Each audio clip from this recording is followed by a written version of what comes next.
রান্নার উপকরণগুলো দেখুন আমি নিয়ে নিয়েছি। মুড়ি ঘন্ট রান্না করব আজকে।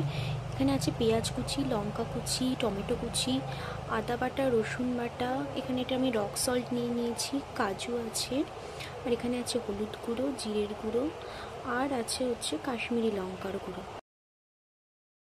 500 গ্রাম গোবিন্দভোগ চাল নিয়ে নিয়েছি। এখানে আমি দুটো আলু কুচিয়ে ছোট ছোট পিস করে নিয়েছি। আলুগুলো একটু লাল লাল করে ভেজে নিচ্ছি যাতে খুব সহজে সিদ্ধ হয়ে যায়। আলুগুলোকে একটু সিদ্ধ হওয়ার জন্য রেখেছি, আমি কভার আপ করে দিয়েছি। কড়াইতে 1 চামচ তেল আর একটু ঘি দিয়ে এবার আমি দিয়ে দিলাম কাজুগুলো, সব ভাজছি কাজুগুলো। এবার আমি চালগুলোও দিয়ে দিলাম কাজুর মধ্যে, চালগুলোকেও আমি ভেজে নিচ্ছি। আমি চালগুলোকে ভালো করে ভেজে নিচ্ছি।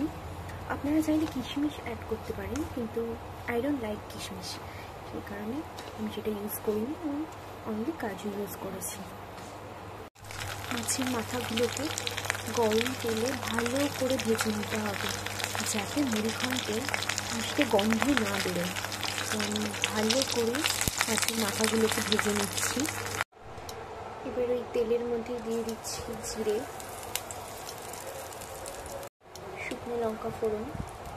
এবার তেলটা কিছুক্ষণ হবে, জিরের ফ্লেভারটা যেই এসে গিয়েছে তখনই আমি পেঁয়াজ কুচিটা দিয়ে দিলাম কড়াইতে, লঙ্কা কুচি অ্যাড করে দিলাম, সামান্য পরিমাণ লবণ অ্যাড করে দিলাম, আদা বাটা, রসুন বাটা।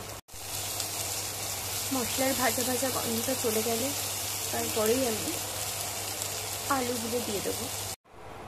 চাল, আলু, মাছের মাথা সব একসাথে মিশিয়ে নিয়েছি মশলার সাথে। এবার সব একসাথে এবার ঘন্ট বানাবো। স্বাদ মতো চিনি আর লবণ তো অ্যাড করতেই হবে, একটু সাথে সামান্য চিনিও অ্যাড করতে হবে। এরপর আমি পরিমাণ মতো জল দিয়ে, চাল যেরকম সেই পরিমাণ মতো জল দিয়ে এবার আমি কভারটা আপ করে বসিয়ে দিলাম। জল দেবো আর ভালোভাবে নেড়ে নেব যাতে রাইসটা নিচে লেগে না যায়, সেদিকেও আমাদেরকে কনসেন্ট্রেশন দিতে হবে। রেডি আমার মুড়ি ঘন্ট বানানো, দারুণ সুস্বাদু হয়েছে অ্যান্ড চালগুলোও খুব সুন্দর সিদ্ধ হয়েছে। এবার এটাকে সার্ভ করব গরম গরম, দারুণ লাগবে খেতে। আপনারাও বানিয়ে নিন চটজলদি এরকম মুড়ি ঘন্ট। Thank you.